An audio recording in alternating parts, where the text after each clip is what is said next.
Margaret.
Impresionante, emocionado por el público.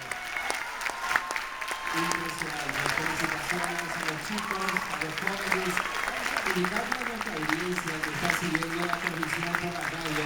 Ya pequeñito de casi 3, 4, 5 años, ¿verdad? Impresionante, además acompañando a los jóvenes de la vida. Asimismo, un despliegue impresionante de talento y de ternura, por sobre todo de niños y jóvenes.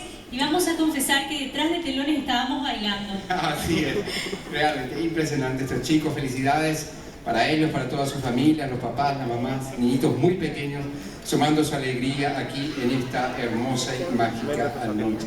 Destacar también que en un momento ha tomado la dirección Maite Isasmendi, además de ser la arregladora, hija de una reconocida artista, Mara Isasmendi. Un saludo también entonces para ella y por supuesto el profesor Álvaro Morel, junto a todos estos chicos de este histórico Ateneo Paraguayo, presente durante, no solo en el aspecto del coro del Ateneo, sino el Ateneo Paraguayo mismo, en toda la historia, la rica historia de nuestro país.